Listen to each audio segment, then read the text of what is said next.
Olá, ouvintes! Começa mais um Conversa Criminal, o seu podcast sobre ciências criminais. Sou Augusto Rodrigues, advogado criminalista, e hoje contamos aqui com a presença do professor Haroldo Natter, que foi meu professor na graduação, meu professor de processo penal, e também com a presença aqui do professor Felipe Mota, que também já participou em outros episódios aqui do Conversa Criminal. Fiz esse convite aqui para os professores, pois estamos iniciando uma série chamada Desassossegos Jurídicos, né? Pensando na labuta da advocacia criminal, da nossa relação com o Poder Judiciário, com todos os órgãos, né, que atuam na administração da justiça e nisso, na nossa atuação como advogados criminalistas, vamos tendo essa série de desassossegos. Então, o professor Haroldo teve a ideia de fazer, né, iniciar essa série justamente para a gente ter essas reflexões e servir até de um desabafo, uma reflexão provocativa para você ouvinte. Mas antes de começarmos aqui com a nossa conversa, primeiramente vou saudar aqui os nossos convidados, primeiramente o professor Haroldo. Como vai, professor? Tudo bem? Olá, Augusto. Olá, Felipe Mota.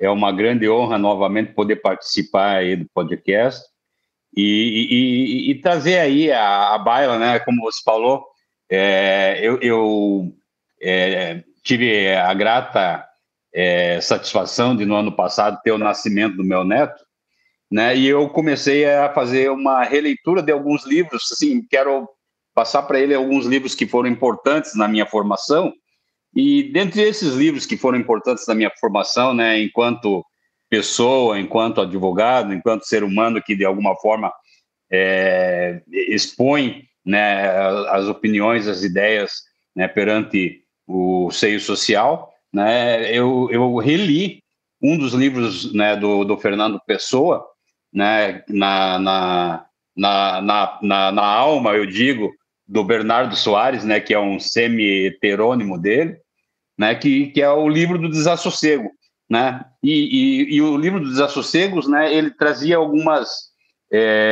angústias, né, que tinha, né, o Bernardo Soares, né, quando se encontrava, né, com questões aí relativas, por exemplo, à monotonia e ao tédio, né. O Poder Judiciário hoje está, né, a atividade jurídica é monótona, é tediosa, né. Então o Bernardo Soares se recusava a ficar parado, né? Ele estava cheio de inquietudes e dúvidas, né?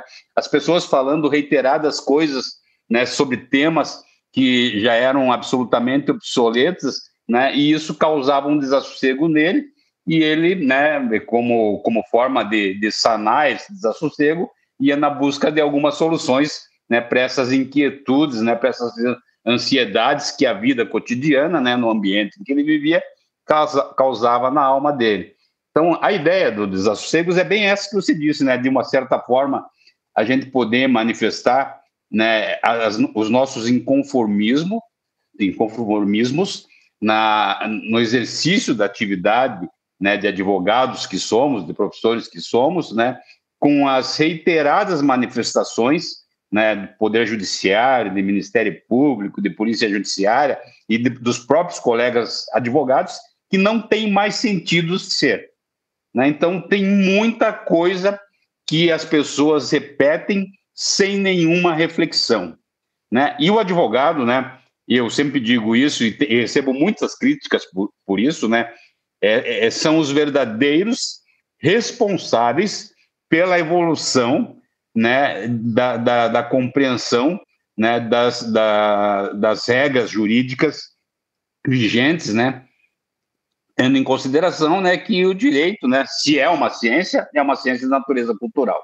Então, fico muito contente, né, que a gente possa, de uma certa forma, manifestar os nossos inconformismos, né, discutir alguns temas que podem ser úteis para os colegas no exercício da atividade profissional, né, discutir de forma crítica, né, e fundamentada esses temas, né, e dessa forma também viabilizar uma possibilidade de alteração dessas perspectivas que já não fazem mais sentido. Então, mais uma vez, obrigado pelo convite, né, Augusto? A honra é toda minha, professor, de recebê-lo aqui mais uma vez no nosso programa. E para completar aqui o nosso trio dessa série que estamos lançando hoje, esse primeiro episódio da série Desassossegos Jurídicos, contamos aqui com a presença do professor Felipe Mota, que já em outros episódios também teve, né, sua participação, sua contribuição, e que também é um amigo meu, ao qual tenho um grande carinho. Como vai, Felipe? Tudo bem? Saudações, Augusto. Saudações, professor Haroldo. Muito obrigado pelo convite. É uma satisfação enorme poder participar dessa série de desassossegos, compartilhar dos desassossegos, que, sem sombra de dúvidas, essa troca ela é extremamente salutar, extremamente útil, não só pela possibilidade de um debate bastante qualificado sobre os problemas encontrados, mas é bom também como forma de diálogo, como forma de trazermos os problemas, as questões, as dúvidas, os inconformismos e nos sentirmos validados em ver que outras pessoas passam pela mesma situação, pelas mesmas dificuldades, e saber que o inconformismo que tantas outras pessoas, eventualmente ouvindo, sofram, não é um inconformismo isolado. Então, essa sensação de fatalismo que, às vezes, a atividade de um ou outro profissional isolado dá a sensação de ser um beco sem saída e sem escapatória, ao ver que outras pessoas estão igualmente tentando escapar desse mesmo lugar comum e tentando, obviamente, resistir aos eventuais problemas, que não se torna mais uma tarefa individual e sim uma tarefa coletiva. E aí vê que encontra, nesses outros espaços, vozes consonantes na dissonância. Então, é bem interessante conversarmos sobre isso e fico muito feliz de ter a oportunidade de participar aqui e estar com essas duas pessoas maravilhosas. Agradeço mais uma vez, Felipe, pela presença. E já dando início aqui a nossa conversa, eu passo aqui a palavra para o professor Haroldo, que foi o idealizador desse projeto, né, dos desassossegos, e já colocando, e daí, professor, qual que é hoje o teu desassossego, aquilo que hoje mais te incomoda, que causa esse incômodo, que o professor precisa aí desabafar, trazer reflexão provocativa para o nosso ouvinte, para justamente colocar esse ouvinte numa zona de desconforto intelectual, para que esse ouvinte seja provocado a pensar e, de alguma forma, buscar, né, mudar essa realidade. Augusto, assim, eu fiquei analisando, né, que tipo de desassossego seria interessante para um debate de natureza jurídica, né, que é o que do que trata, né, o podcast. Então, o desassossego que tem relevância, me parece aquele que se efetiva na atualidade, né, no exercício das atividades, né, que perpassa, né, pelos tribunais. Então, são situações, em regra, né, criadas em conluio, né, pelos órgãos, né, de criminalização secundária, mais especificamente Polícia Federal, Polícia Civil, né, Polícia Civis, né, Ministério Público Federal, Ministério Público Estadual e Poder Judiciário, né? Porque queira ou que não queira, né, ainda que se tente fazer uma distinção, né, entre o exercício dessas atividades, o que a gente percebe no dia a dia da atividade advocatícia, em especial, é que, né, esse jogo, né, ele é um jogo em que uma das partes joga sozinha, né, que normalmente é aquele que é investigado, né, num inquérito policial ou é réu numa ação penal, né, participa, né, lutando contra um grupo de pessoas, né, já é uma luta desleal, né, porque a proximidade, muitas vezes geográfica, né, do exercício profissional da atividade do Ministério Público e da atividade do Judiciário faz com que haja uma integração muito grande entre membro do Ministério Público e membro do Judiciário, né, que é, evidentemente, ainda corroborada, né, com o auxílio dos membros das polícias judiciárias, né, da União e dos estados. Então, os desassossegos importantes são aqueles que a gente enfrenta no dia a dia, né? Os desassossegos que a gente sente na carne são os que a gente muitas vezes lê, né, quando recebe uma manifestação, um parecer do Ministério Público ou uma sentença, uma decisão interlocutória do juiz, né? E a gente vê que a decisão, né, o parecer que foi tomado, não segue nenhuma regra, né, de lógica jurídica, né, deixa absolutamente de lado, né, o Estado democrático de direito, porque, né, na maioria das vezes são situações de natureza absolutamente, né, arbitrárias, né, e aí são situações que a gente vivencia. Então, a minha ideia inicial foi trazer um caso, né, inclusive, que nós, né, Augusto, estamos trabalhando, que é um dos casos da Operação Residere, né, no estado de São Paulo, quando um dos nossos clientes teve uma busca e apreensão realizada de maneira absolutamente violenta, né, dentro de um horário não permitido, né, utilizando-se, né, a autoridade policial, corroborado posteriormente por um parecer do Ministério Público, né, e por uma visão também absolutamente equivocada do Judiciário, né, de que o conceito de dia, né, ele é um conceito, né, que admite múltiplas interpretações, né, e que, portanto, né, uma diligência realizada às 5h15 da madrugada,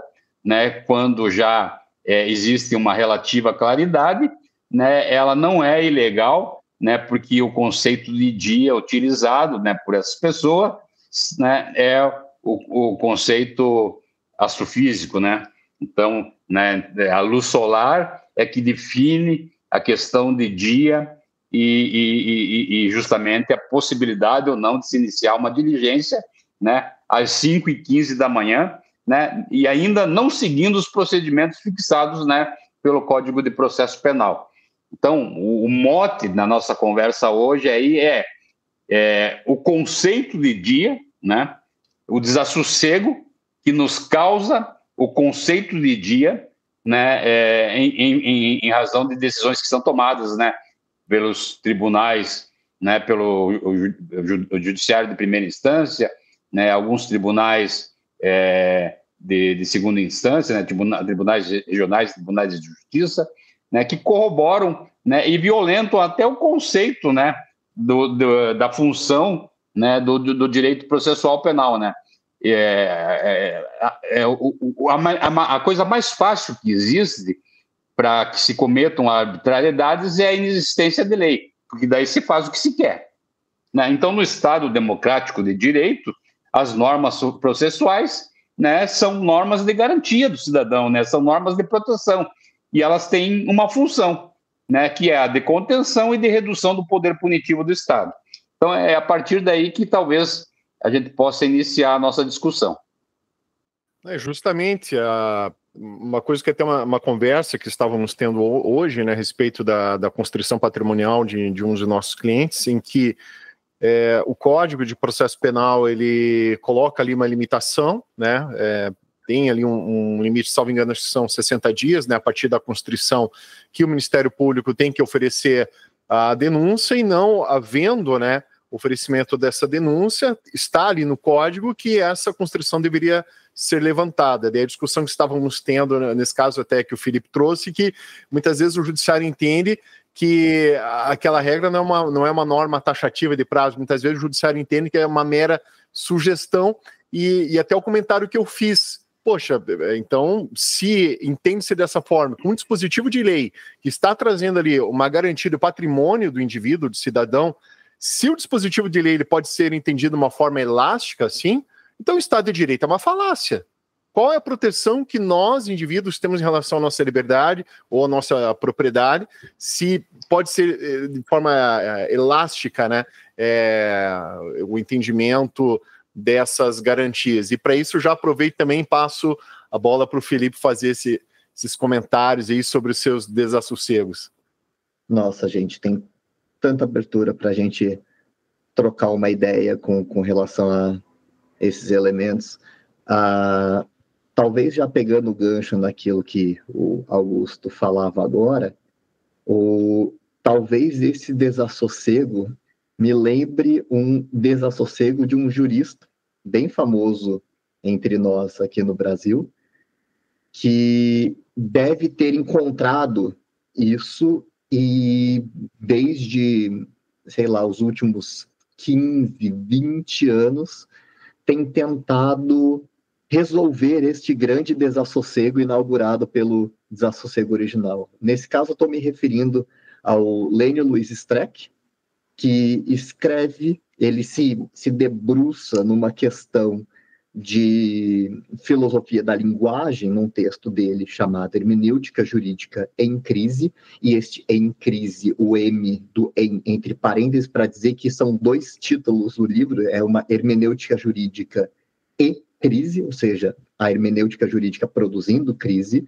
e a hermenêutica jurídica em crise, no sentido de que ela mesma, a própria hermenêutica jurídica, estaria em crise, produzindo e sofrendo crise. E nisso ele encontra-se com essas leituras de paradigma da linguagem, com essas leituras que vão exatamente encontrar uma falha na pressuposição moderna de linguagem e que essencialmente está na base do nosso pensamento jurídico contemporâneo, que é a crença na linguagem como capaz de envolver, descrever de uma forma minimamente objetiva a realidade, nesse caso, positivo, nesse sentido de não vinculada à subjetividade de alguém. E aí ele se encontra nesse debate com essas questões e percebe que se você radicalizar essa leitura filosófica sobre a linguagem, seus limites de objetividade, essencialmente dentro dos signos linguísticos cabe qualquer coisa.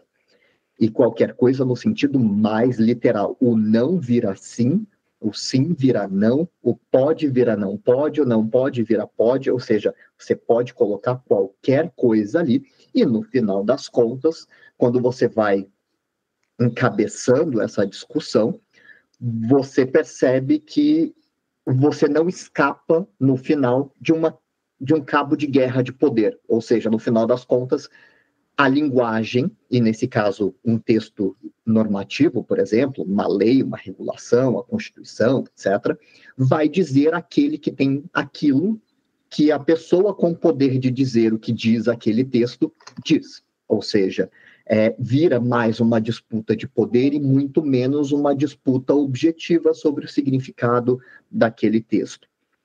E nas primeiras edições do livro, do Lênio Streck, ele se bate com esse abismo e, essencialmente, se vê de frente, de cara, com uma espécie de niilismo jurídico, ou seja, não sobra nada. E nesse mesmo contexto, outros autores estão percebendo também esses limites, e você vai encontrar o professor Jacinto Nelson de Miranda Coutinho, Nilo de Barros Brum, o Alexandre Moraes da Rosa, que se voltam para essa questão da linguagem e percebem que uma sentença, no final das contas, é projeção de subjetividade, e quando você tem projeção de subjetividade numa sentença, ou seja, numa decisão judicial, você tem que praticamente estudar a psicanálise do juízo, ou estudar a psicanálise do decidir, e no final das contas, subjetividade, fala muito alto, lugar de fala, história da pessoa, e que não tem nada a ver com o texto da lei. E aí essas inquietudes levam, em especial o Lênio Streck, que é acusado muitas vezes nesse período das primeiras edições do Hermenêutica Jurídica em Crise de dizer então pode tudo, então vale tudo, e essencialmente ele tem se dedicado os últimos 15, 20 anos para dizer, peraí, não é bem assim. E aí ele vai reencontrar Habermas, vai encontrar Dworkin, vai reencontrar leituras de teorias da justiça para dizer, existem limites para aquilo que um determinado signo de uma determinada palavra, uma determinada lei, permite em termos de interpretação. É elástico, mas não vale qualquer coisa. Não é um jogo estrito de poder. Essencialmente, ele está querendo recuperar uma dimensão de racionalidade que originalmente parecia ter sido perdida, ou seja, racionalidade no sentido moderno, e tentar limitar um pouco essa disputa. E, no final das contas, o que nós vemos como prática forense, prática jurídica, é esse eterno embate sobre: será que aquilo que está sendo usado para fundamentar uma determinada decisão, será que um determinado signo efetivamente é só uma disputa pura de poder e quem tem mais poder acaba decidindo por último? Ou será que nós temos mecanismos para a contenção da irracionalidade, ou essa contenção da ausência de limites da subjetividade daquele que decide, e nós podemos discutir isso? E a noção de dia é, sem dúvida, um exemplo interessante de se trabalhar, que fica parecendo, bem, dia é uma coisa muito fácil, é a partir de quando você diz bom dia, por exemplo. Então, a gente diz bom dia a partir de 8 da manhã, vai até 6 da tarde, e ali é o dia. Mas, nesse caso, para cumprimento de mandados em domicílio, etc., essa coisa vai sendo elastecida. Mas será que é só essa questão da luz solar? E aí você fica, bem, para fins de uma lei que deve ser aplicada de forma homogênea, significa que, a depender da estação do ano, o limite que você cumpre, as ordens judiciais se alteram. Então, no inverno, vocês têm menos tempo para cumprir do que no verão. E a latitude da comarca também muda, porque se você está próximo do Equador, ali na altura de Fortaleza, no Ceará, ou se você está em Porto Alegre, no Rio Grande do Sul, você vai ter diferenças também ao longo do ano, em torno da estação do ano. Então, quer dizer que o dia em Porto Alegre é diferente do dia em Fortaleza, no Ceará? E aí, se você for trabalhar com essa questão da incidência, você muda, por exemplo, garantias, ou seja, significa que tem lugares que você tem menos garantias de não ter o domicílio violado do que em outros, a depender da latitude ou da estação do ano. E, obviamente, a lei de abuso de autoridade só joga mais dificuldade, porque criou-se o crime de cumprir mandado fora do horário determinado e coloca ali um horário, 5 horas da manhã e 9 horas da noite. E aí fica parecendo que como se essa lei tivesse limitado, de que se você tem o crime, você tem a violação do limite de cumprimento do dia, se você não tem o crime, você não tem essa violação. E aí fica parecendo que esse limite da lei para a configuração do crime seria também uma delimitação do que seria dia, ou seja, 5 horas da manhã até 9 horas da noite. E é também difícil trabalhar a partir daí, porque nós sabemos que 5 horas da manhã é bastante cedo e 9 horas da noite já é noite, 8 horas da noite já é noite, e aí significa que você também tem essas limitações. Então, o próprio conceito, que parece não dar margem para discussão, tem todos esses impactos na vida de tanta gente em torno de garantias processuais e constitucionais fundamentais que nós temos. Eu acredito, né, que quando você traz, né, para esse debate, né, a teoria é estudada, difundida, né, pelo professor Leonard Streck, né, e tantos outros, né, juristas, né, hermeneutas, aí filósofos, né, tem uma relevância extremamente concreta na medida em que a gente vive num estado em que, né, a Constituição estabelece, né, que existem regras fixas, né, e a regra ela tem que ter uma limitação bem clara e objetiva, né. Eu quando leio o Leonard Streck, eu me remeto assim àquilo que eu estudei, né, quando cursei, né, filosofia, uma parte, né, não concluí, na Universidade Federal do Paraná, e eu estudei lá um filósofo que nasceu em Viena e que depois desenvolveu uma teoria, né, que estudava, né, justamente essa função da língua, da linguística, etc., que era o professor Ludwig Wittgenstein. Né? Não sei se vocês, né, conhecem. Então, o Ludwig afirma que, por exemplo, que a totalidade das proposições é a linguagem, que a proposição é uma figuração da realidade, que os limites do mundo são os limites da minha linguagem. Ou seja, não se limita ao que se mostra, mas pretende falar sobre como as coisas são em sua totalidade, né?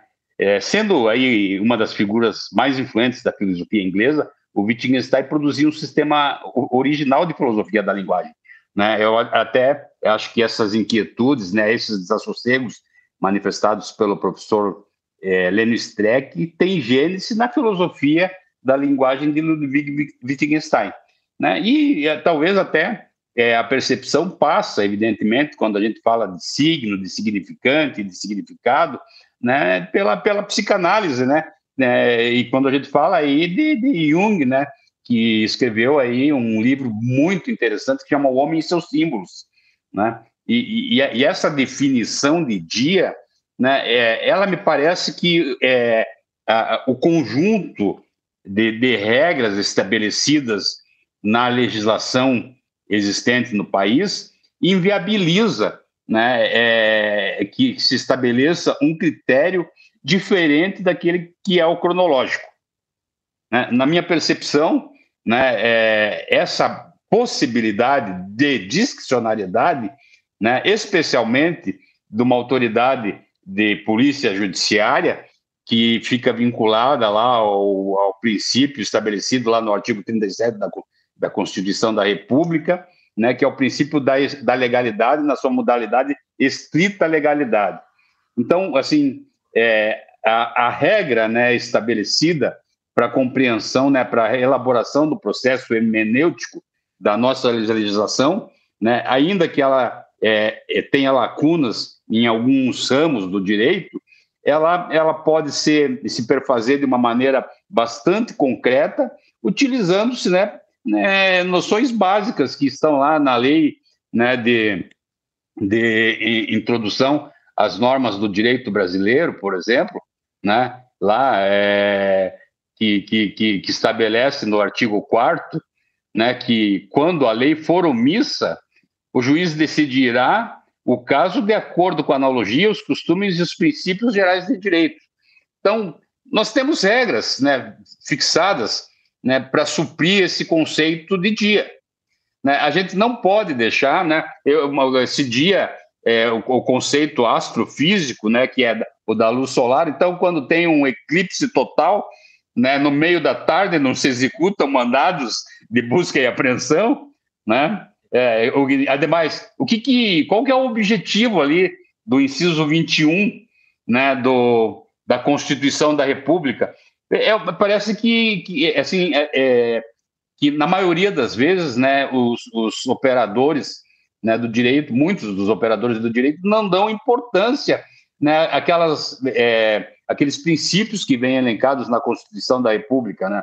Então lá diz o inciso 11 do artigo 5º: a casa é o asilo inviolável do indivíduo, ninguém nela podendo penetrar sem o consentimento do morador, salvo em caso de flagrante delito ou desastre, ou para prestar socorro, ou durante o dia, por determinação judicial.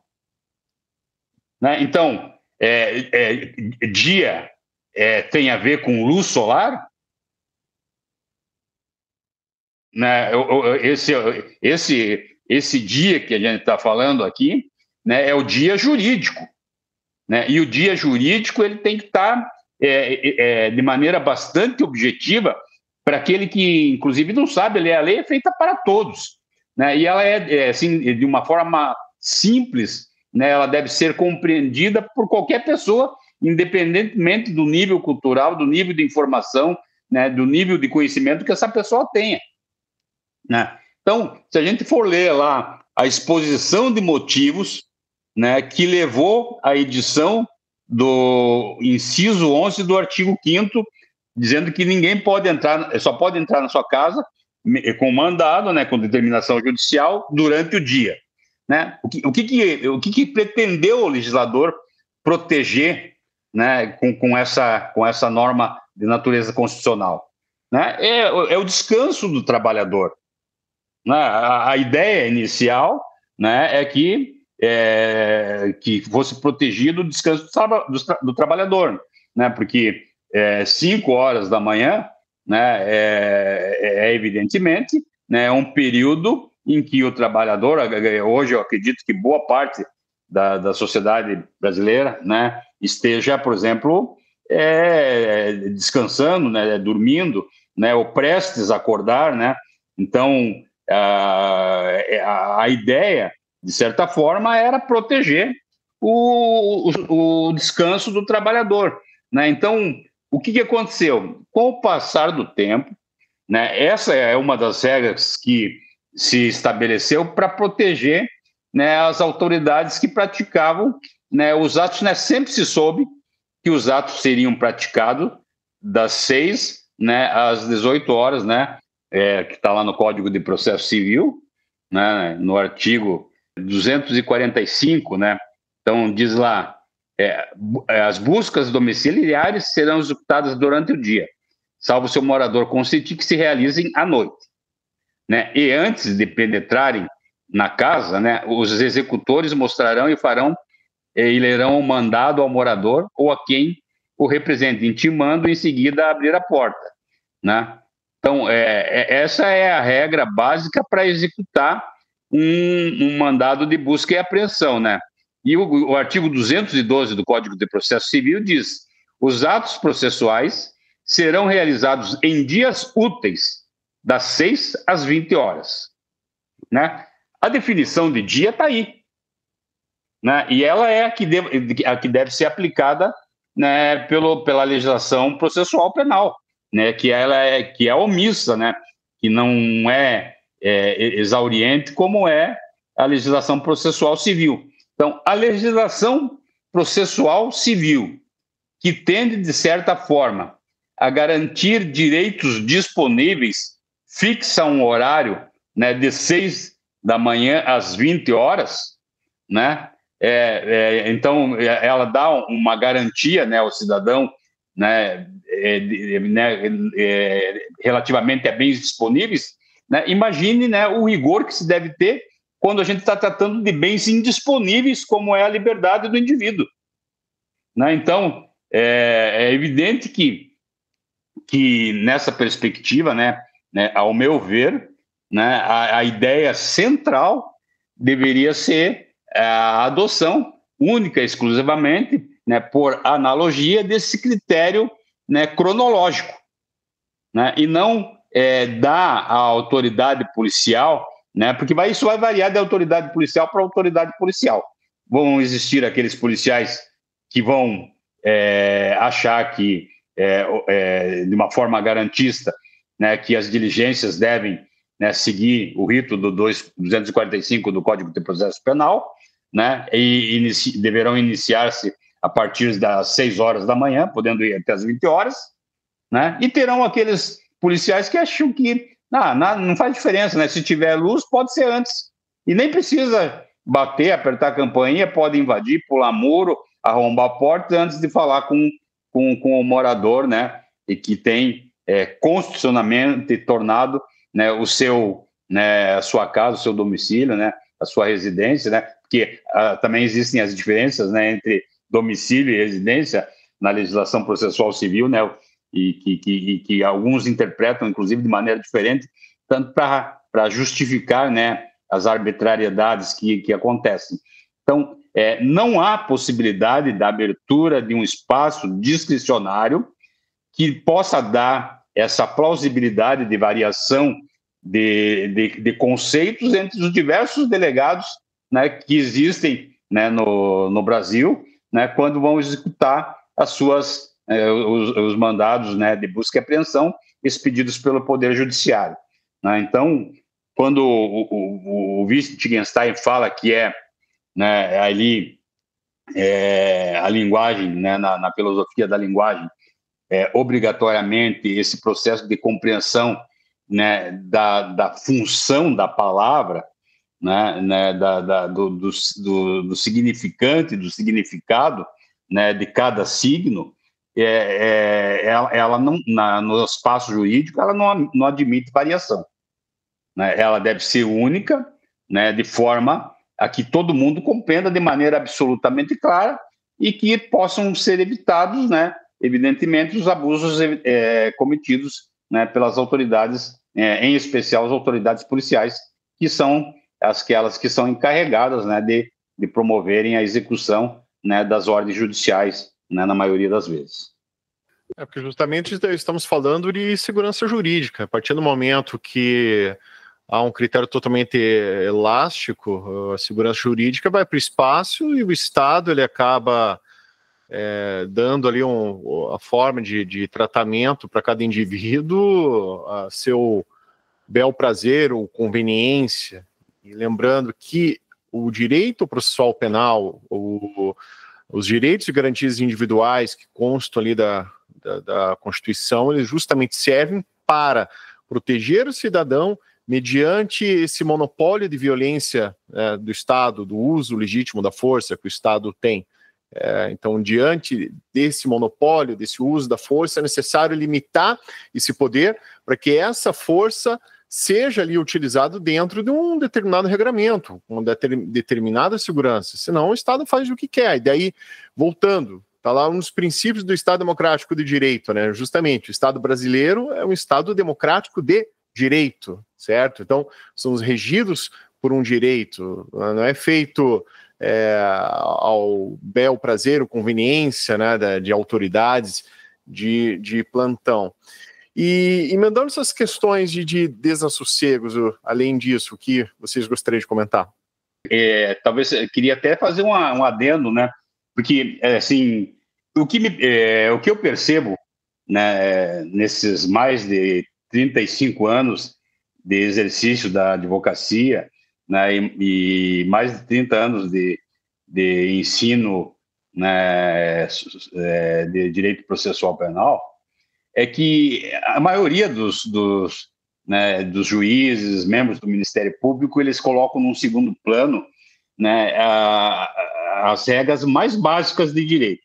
Então, eu acho extremamente relevante, né, que o operador de direito ele tenha conhecimento, por exemplo, das regras, né, da lei de introdução, né, ao Código Penal, ao Código Processual Penal, as regras do direito brasileiro, etc. Lá nas regras do direito brasileiro, tem uma norma que me chama muito a atenção, né, tem um artigo que me chama muito a atenção, o Decreto-Lei 4.657 de 42.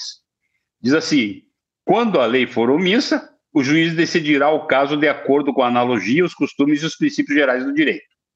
E no artigo 20 da mesma lei diz assim: não se decidirá com base em valores jurídicos abstratos, sem que sejam considerados consequências práticas da decisão. Né? O processo discricionário que dá a possibilidade de uma autoridade policial exercer, né, a discricionariedade, ele é extremamente restrito, né? Então, assim, a discricionariedade é obrigatoriamente valor jurídico abstrato. É o solipsismo judicial, né? Que às vezes a gente vê decisões, né, como o próprio Felipe falou agora há pouco, no niilismo jurídico, né? Tem que pôr tudo para baixo e começar de novo. Porque assim, os juízes, né, eu decido porque eu quero, né? Eu decidi assim, meu pai mandou eu decidir assim, eu não preciso explicar, né? Então a gente vê, né, juízes, né, a grande maioria das decisões elas não ponderam, né, muitas vezes as provas, né, e as contraprovas produzidas na ação penal. Né? Na grande maioria das vezes, a ocorrência da supremacia da hipótese, né, sobre o fato. Tá? Então, o juiz põe na cabeça, o delegado põe na cabeça uma forma que ele acredita ter ocorrido, né, a infração penal, né, o crime, e ele sai ali coletando provas que reforcem essa visão que ele tem do fato, né? Quando deveria ser o contrário, né? Ele deveria estar aberto para receber o máximo de informações suficientes, né, para que, né, depois, né, de reunidas todas as provas, né, e informações produzidas também pela defesa, né, ele pudesse formular uma visão mais completa dos fatos, né, inclusive, né, tratando de forma mais minudente, né, do que é atualmente, né, as questões, né, que visam proteger. Né, não precisa de sentença judicial para prender as pessoas. Né, nos estados arbitrários, no Estado democrático de direito precisa. Né, nos estados arbitrários, né, antidemocráticos, né, totalitaristas, isso não é necessário. Né, então, eu gosto muito de um outro autor que foi vencedor do Prêmio Nobel, né, de literatura, que chama Elias Canetti. Ele tinha uma obra chamada, né, ele já faleceu, uma obra chamada Massa e Poder. Né? O Estado, né, assim, ele tem poder e força. Né? A força física, né, quando o sujeito, né, não precisa de lei, né, ele pode obrigar, através das polícias, né, das forças militares, etc., né, que um indivíduo cumpra a ordem do Estado, independentemente da existência ou não da lei. Né?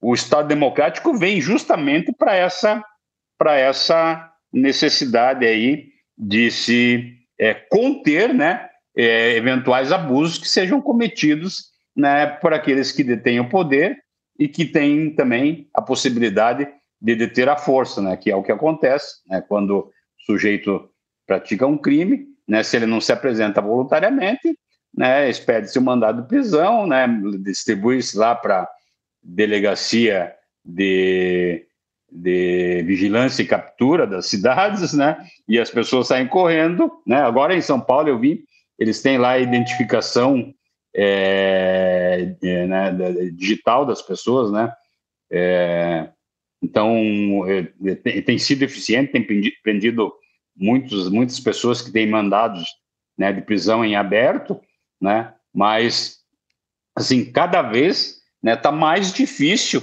né, de se realizar esse trabalho de contenção. Então, se a gente não segue a regra, né, estabelecida no Estado democrático de direito, né, a gente nem não tem para quem correr, né? A gente está num beco sem saída, né? Então, de nada vale o direito.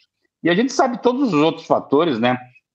O Felipe, especialmente, que é aí doutor em criminologia, né? Que levam, né, a criminalização, né, em geral, né, daqueles que são hipossuficientes, né? Que seja por características que vêm do plano estético ou do plano econômico. Pois então, uma ressalva talvez que a gente tenha que colocar, especialmente se eventualmente uma pessoa que não seja advogado ou advogada na área criminal esteja ouvindo, eu compartilhar a sensação que eu já tive em alguns momentos quando estudante de graduação, e eu já ouvi de pessoas essa mesma sensação.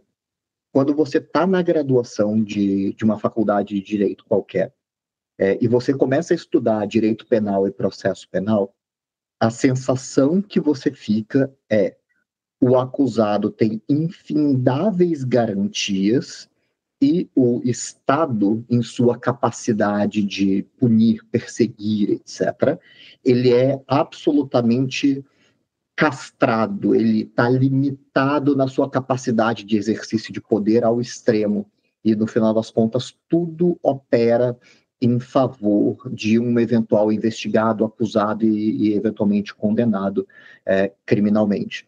Fica essa sensação de uma assimetria entre o Estado, que parece ser poderoso e, nesse caso, aparece como débil, e o jurisdicionado, a pessoa investigada, processada, condenada e depois em execução penal, como alguém com superpoderes em face do Estado. E se você pega leituras de história do direito, especialmente história do direito penal, você vai ver que essa sensação foi inclusive aventada pelos positivistas em reação aos iluministas que essencialmente sustentável a necessidade dessas garantias como instrumento de limitação de poder de Estado.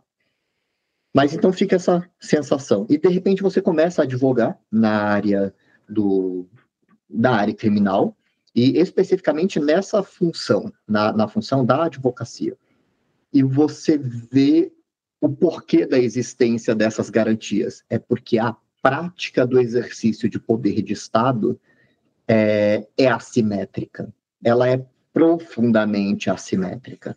A capacidade que as polícias têm de investigar, o Ministério Público de acusar e o Poder Judiciário de controlar a decisão que exerce poder de limitação patrimonial, limitação de liberdade e eventuais condenações criminais é brutal. Quando você está numa fase pré-processual, por exemplo, tentando advogar numa fase de inquérito policial, é uma luta de 3 contra 1. É a defesa de um lado, o investigado de um lado, versus, no sentido de oposição mesmo, versus polícia, Ministério Público e Poder Judiciário. Formalmente, o Poder Judiciário deveria ser exatamente o ponto médio desse cabo de guerra para controle e defesa de garantias, quando você precisasse invadir garantias fundamentais e constitucionais de alguém. Mas, na prática, o que você vê é uma consonância, uma convergência, como se um fosse extensão do outro, o Ministério Público como extensão da polícia e o Poder Judiciário como extensão desses dois. E essa luta de Davi versus Golias, em que tem, de um lado, todas as agências do Estado e, do outro, o eventual jurisdicionado. Isso, em tese, ficaria mitigado durante o processo, mas é uma mitigação aparente, porque você tira a polícia de jogo, coloca o Ministério Público como parte, e, mais uma vez, em termos de aparência, em termos de formalidade, o Poder Judiciário estaria no meio, seria imparcial. Só que essa imparcialidade, ela, de fato, não existe, porque o Poder Judiciário, na área criminal especificamente, age como parte, age como se parte fosse. E é meio esquizofrênico, porque você já começa com o problema do Ministério Público, em que ele tem essa função esquizofrênica, em que ele precisa ser simultaneamente, na 99% dos casos, ação de iniciativa pública, um órgão de acusação e de controle de legalidade. Ele é o fiscal da lei e, simultaneamente, aquele que precisa acusar. E aí ele precisa fazer também o controle de legalidade dos seus próprios atos, o controle de legalidade do processo, e muitas vezes ele se vê nessa função esquizofrênica, que aparecem em oposição, quando você tem violações de garantias, e você reconhecer a violação dessa garantia é também minar a capacidade de acusar. Então você precisa acusar e, ao mesmo tempo, controlar a acusação. E o Poder Judiciário mais ainda, mas no final das contas aparece como extensão.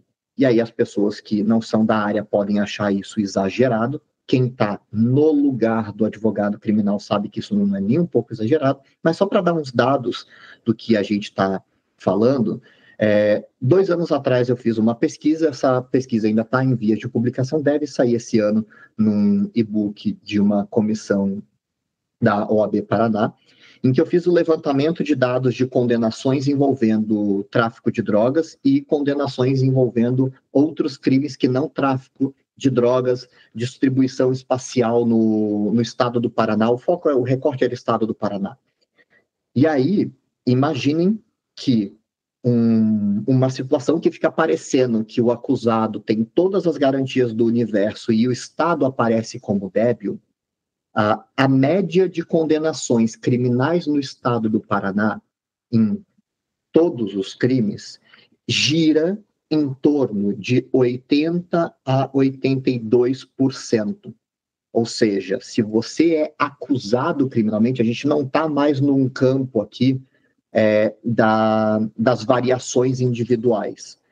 A gente está num campo em que a estatística força esses números. Nós não estamos dizendo que é o juiz A ou o juiz B, nós estamos falando de uma tendência estrutural no Poder Judiciário espalhado pelo Estado inteiro, nós temos cerca de 80% de condenação. Ou seja, se você é acusado criminalmente no estado do Paraná, você tem 80% de chance de sair condenado. Independente do que aconteça, independente da situação, você já parte com esse viés de condenação em cima de você. Ou seja, se alguém te oferecer uma moeda num cara ou coroa, e disser, se cair cara, você é absolvido, se cair coroa, você é condenado, aceite essa proposta, porque você tem 50% de chance de sair absolvido. Se disser, você prefere ser julgado por um juiz imparcial, com formação técnica, experiência jurídica, seguindo os ditames da lei, ou a moeda cara ou coroa, aceite a moeda, porque você tem mais chances. E você tem alterações dessas tendências estatísticas a depender do tipo de crime que acontece. Se esse crime envolver tráfico de drogas, ou seja, se você estiver sendo acusado de tráfico de drogas, essa chance de condenação sobe para 90%. Imaginem 90% de chances de ser condenado. Aí diz, mas é um procedimento mais complexo, é um procedimento com mais detalhes, etc. E aí, mais uma vez, tem coisas que as armadilhas da intuição nos pegam aqui. No estado do Paraná, os processos envolvendo o tráfico de drogas são resolvidos em quase na metade do tempo do que os demais. E tem mais chances de condenação. Ou seja, eles são mais rápidos, terminam de forma mais célere e com mais chances de condenação.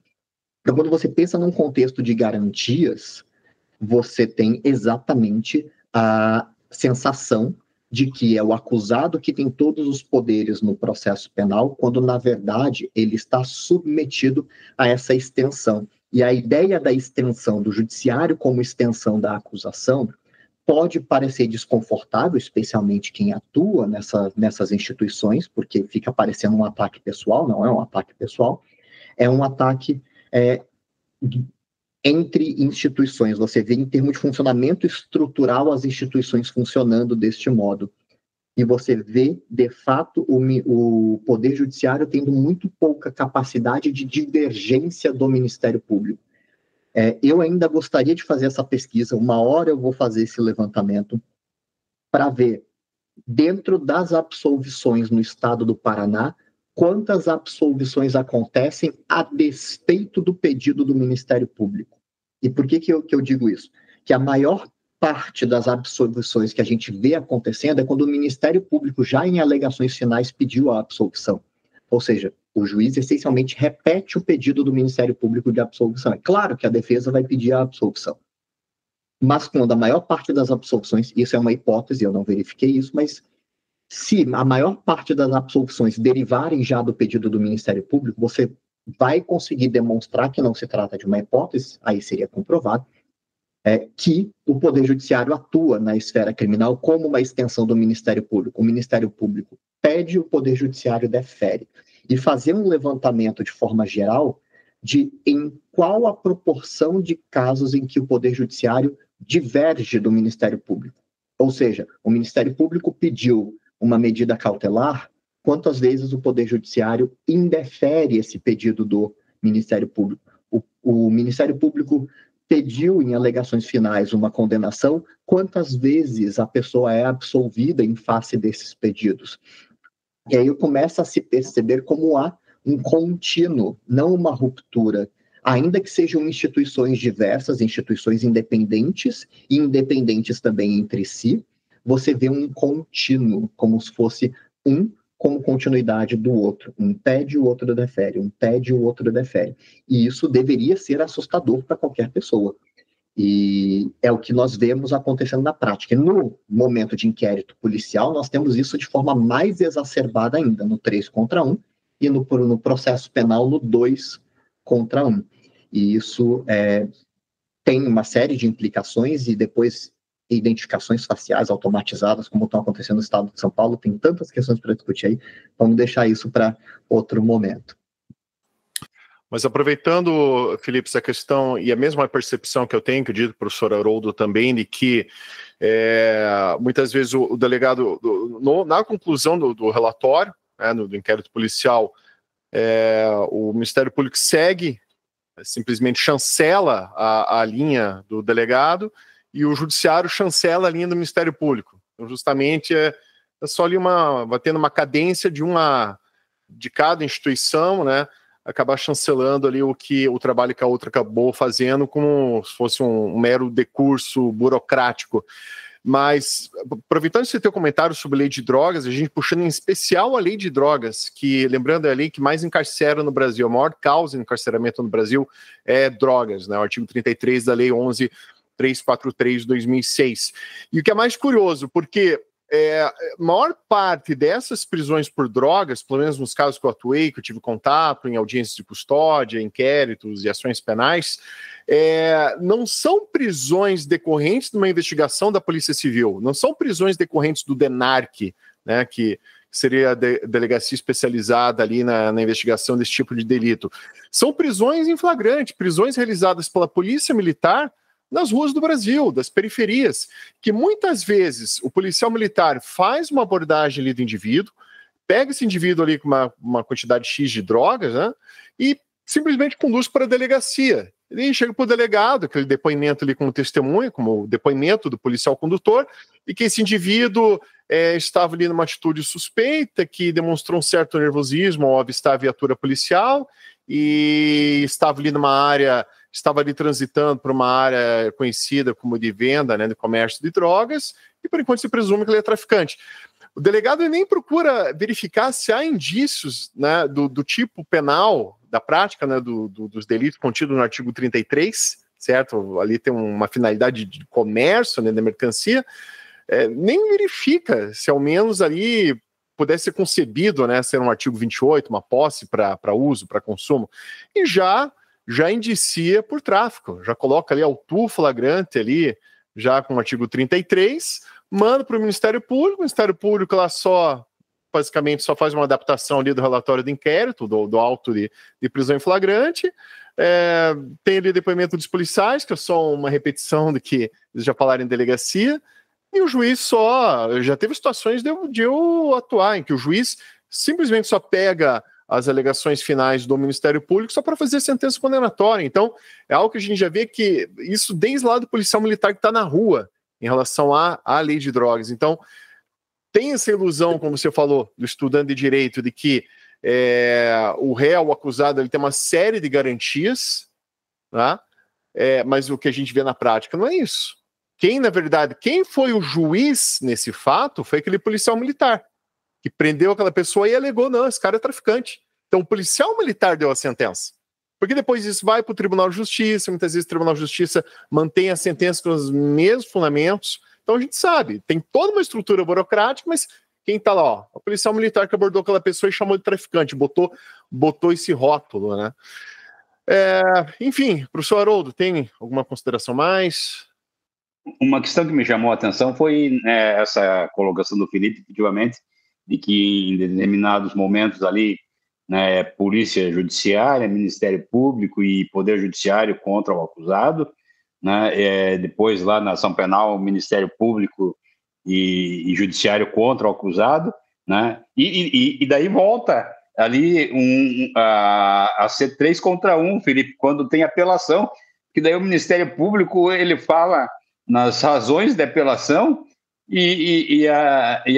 o procurador de justiça, que deveria restringir a sua manifestação ao controle de legalidade, né, do desenvolvimento da ação penal, né, ele emite juízo de valor sobre o fato, né? Então, o Ministério Público, né, a regra é universal, é que a defesa fala por último, mas aí você apresenta as razões da apelação, o Ministério Público apresenta as contra-razões, e depois vem o parecer do Ministério Público tentando reforçar, né, a ideia do promotor de justiça, né, que acompanhou a ação penal na primeira instância, né? Então, o Estado, é difícil, né, essa luta contra o Estado, né?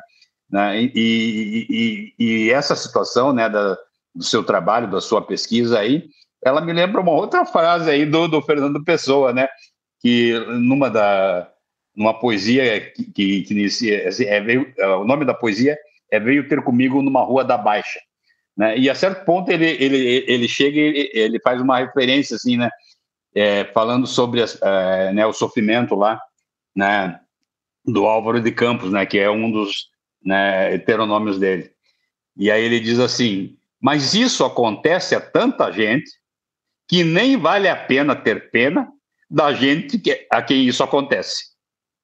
Né? Então, se normaliza, né, essa né, o que a gente vê aí nos presídios é uma das maiores populações carcerárias do mundo, né, em que, regra geral, né, é ocupada, né, em sua grande maioria, né, esse espaço aí de segregação, de liberdade, né, por pequenos traficantes, né, que inclusive, né, não tiveram boas defesas, né, não tiveram condições de ter boas defesas, né, e que na grande maioria das vezes não deveriam estar lá, né, então estão lá especializando, né, adquirindo novos conhecimentos, né, porque também depois, porque o próprio sistema sabe que o sujeito que sai, né, é egresso do sistema penitenciário, ele tem poucas chances de voltar a ser olhado, né, no seio social como uma pessoa que merece uma segunda oportunidade,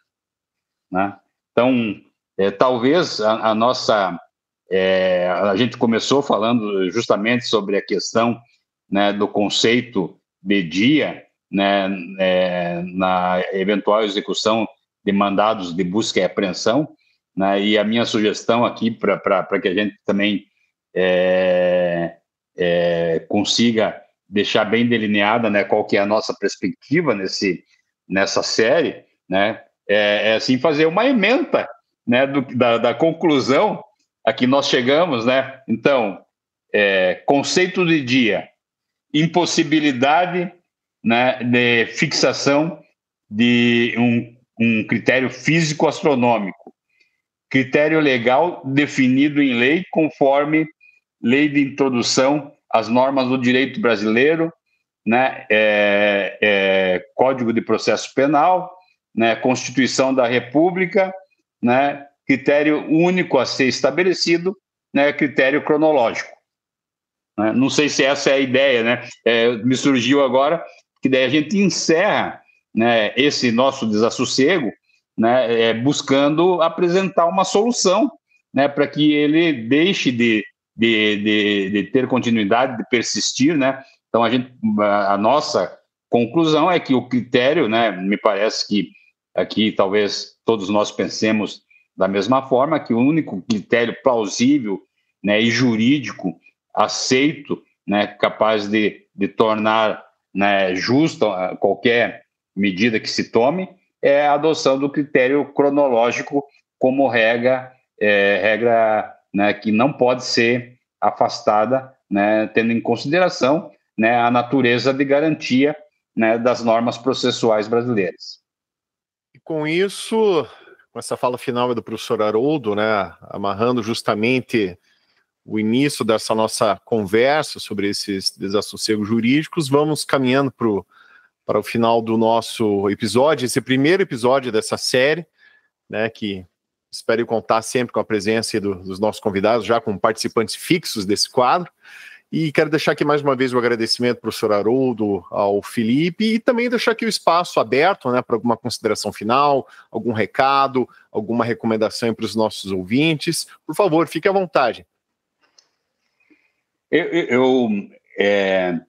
Assim, a gente muitas vezes tem algumas ideias, mas que talvez porque a gente aqui, eu acho que a gente está falando em 3 indivíduos que procuram, regra geral, fazer as coisas assim com o máximo de qualidade, né, de perfeição. Então a gente vinha meio que retardando essa conversa, né, e daí a gente decidiu, vamos fazer de uma vez, porque senão não sai, né? Então a gente deu o primeiro passo. Esse primeiro passo, evidentemente, numa forma experimental, né, que eu acho que ao longo, né, da série a gente vai aperfeiçoando a forma, né, de estruturar, né, cada uma das exposições para que ela fique bastante clara para quem nos ouve, né, e para que ela possa ser útil, né, àquelas pessoas que nos ouvem, né? Então, eu queria agradecer e pedir a paciência, né, dos ouvintes, no sentido de que é uma primeira manifestação, uma experiência, né, e que a gente ainda vai, ao longo, né, das demais, né, dos demais desassossegos que estiverem nos afligindo, né, buscar tornar mais direta, mais objetiva e mais concreta, né, sem muitas vezes desviar um pouco do assunto central.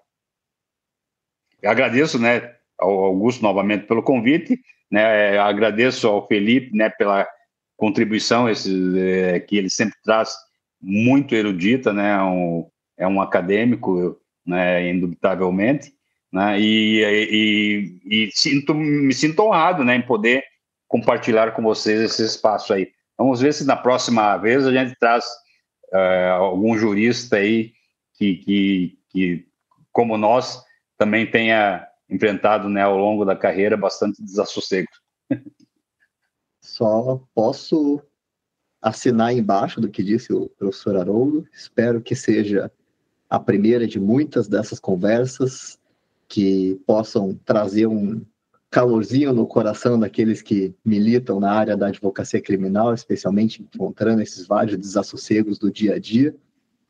E, a princípio, é isso, né? Espero ter novas oportunidades como esta. Agradeço demais o convite do Augusto em poder participar e que venham os próximos desassossegos. Mais uma vez, obrigado. Quero agradecer em especial você, ouvinte, que nos acompanhou até esse momento. E te peço a gentileza, se você conhece alguém que possa interessar por esse conteúdo, por favor, nos ajude compartilhando esse episódio, pois assim vamos propagando o conhecimento. E também eu peço que nos comentários você deixe sua opinião. O que você achou dessa série Desassossegos Jurídicos? Deixe seu comentário, deixe a sua sugestão. A sua opinião é muito importante para melhorarmos também os nossos episódios. E também te peço que me siga no Instagram, no perfil @conversa.criminal. Esse foi mais o Conversa Criminal Podcast. Até a próxima e um grande abraço a todos.